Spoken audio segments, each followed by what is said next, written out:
Chicken biryani তো অনেকেই বানান, কিন্তু বিনা দমে ঝরঝরে সুগন্ধি আর জুসি বিরিয়ানি বিশ্বাস না হলে আজকের ভিডিওটা একদম শেষ পর্যন্ত দেখুন। কারণ আজ আমি এমন একটা ছোট্ট টেকনিক শেয়ার করব, যেটা ফলো করলে বিরিয়ানির প্রত্যেকটা দানা থাকবে স্বাদে ভরা আর চিকেন হবে একদমে রসালো ও মশলাদার। তো চলুন শুরু করা যাক। বিরিয়ানি মানেই শুধু একটা খাবার নয়, এটা আমার কাছে একটা অনুভূতি।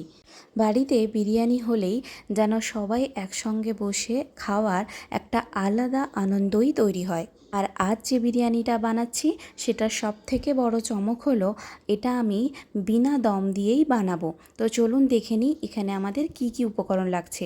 এখানে নিয়েছি চাল বিরিয়ানির, আর নিয়েছি পেঁয়াজ কুচি, ধনেপাতা কুচি, মিন্টের মানে হচ্ছে পুদিনা কুচি, রসুন, আদা, কাঁচা লঙ্কা, টমেটো, আর এখানে শুকনো লঙ্কা আর গরম মশলা। শুকনো লঙ্কাটা কিন্তু আমরা বেটে নেব। এবারে এই যে বিরিয়ানির চালটা, এখানে আমি 1 কাপ বিরিয়ানির চাল নিয়েছি, মানে এই ধরুন 250 মতো, 250 থেকে একটু বেশি হবে। এবারে খুব ভালোভাবে চালটাকে ধুয়ে আরও 1 কাপ থেকে 2 কাপ জল দিয়ে ঢাকিয়ে রেখে দেব এই আধা ঘন্টার জন্য। এবারে এই বিরিয়ানির আসল প্রাণ হলো এই ম্যারিনেশন।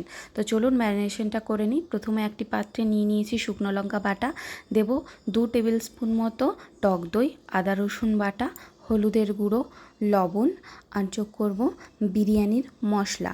এবারে সমস্ত উপকরণ হাতের সাহায্যে খুব ভালোভাবে ফেটিয়ে নিতে হবে। যতক্ষণ না দইটা বা ম্যারিনেশনটা একটা স্মুথ টেক্সচারে আসছে, ততক্ষণ এটাকে খুব ভালোভাবেই কিন্তু ফেটিয়ে নিতে হবে। তো দেখুন এখানে ম্যারিনেশনটা আমাদের খুব ভালোভাবেই ফেটানো হয়ে গেছে। এবারে একে একে সমস্ত চিকেনের পিসগুলো আমরা এর মধ্যে দিয়ে দেব। এখানে 1 কিলো পরিমাণ চিকেনের পিসগুলো আছে, আর এই যে লেগ পিসগুলো আমি কিন্তু ছুরির সাহায্যে অল্প করে কাট লাগিয়ে নিয়েছি, যাতে ম্যারিনেশনটা খুব ভালোভাবে চিকেনের মধ্যে ঢুকে যেতে পারে। এবারে খুব ভালোভাবে চিকেনের সাথে ম্যারিনেশনটা মাখিয়ে নেব। আর এখানে আরেকটা উপকরণ আমি যোগ করেছি, সেটা হলো লেবু। একটা লেবুর রস এখানে আমি যোগ করেছি। তারপরে আবারও খুব ভালোভাবে চিকেনের সাথে সমস্ত উপকরণগুলো একবার মাখিয়ে নিয়েছিলাম। খুব ভালোভাবে মাখিয়ে নেওয়ার পর এটাকে কিন্তু আমি ঢাকা দিয়ে রেখে দিয়েছিলাম প্রায় 1.5 থেকে 2 ঘন্টার জন্য। আর এটা কিন্তু অবশ্যই এই স্টেপটা ফলো করবেন। এই সময়টাই কিন্তু বিরিয়ানি তৈরির সবথেকে গুরুত্বপূর্ণ ধাপ, তো এটা কিন্তু একদমই স্কিপ করবেন না। এবারে আমি একটা হাঁড়িতে জল গরম হওয়ার জন্য বসিয়ে দিয়েছিলাম, আর অপর পাশে একটি কড়াই বসিয়ে দিয়েছিলাম, তাতে দিয়ে দিয়েছিলাম সরষের তেল। তেলটা গরম হলেই পেঁয়াজগুলো আমি ভাজতে বসিয়ে দিয়েছিলাম বেরেস্তার জন্য। যতক্ষণ এখানে পেঁয়াজ ভাজা হচ্ছে সেদিকে দেখুন আমার কিন্তু জল গরম হয়ে গেছে। এবারে এর মধ্যে দিয়ে দিয়েছি তেজপাতা, গোটা গরম মশলা, আর ধুয়ে রাখা চালটা এর মধ্যে এবারে যোগ করে দিয়েছি। তারপরে দিয়েছি পরিমাণ মতো লবণ আর অল্প পরিমাণ তেল। এবারে চালটাকে ভালো মতো ফুটতে দেব। আর এদিকে আমাদের পেঁয়াজের বেরেস্তাও রেডি, একদম সোনালি কালারের বেরেস্তা রেডি হয়ে গেছে। ছেঁকে একটি পাত্রে রেখে দিয়েছি, আর উপর থেকে ছড়িয়ে দিয়েছি পরিমাণ মতো চিনি, যাতে বেরেস্তাটা আমাদের আরও ক্রিস্পি হয়। এবারে ওই একই তেলে, মানে বেরেস্তা ভাজার সুগন্ধি তেলেই কিন্তু আমরা চিকেনগুলো দিয়ে দেব।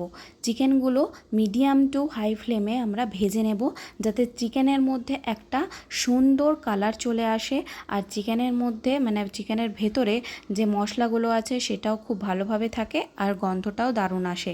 আর এদিকে আমাদের চালটা হয়ে গেছে। চালটা কিন্তু ছেঁকে আমি ঠান্ডা হওয়ার জন্য অন্য পাত্রে রেখে দিয়েছি। চিকেনটাও ভাজা হয়ে গেছে। চিকেনটা আমি তুলে নিয়েছি অন্য একটি পাত্রে।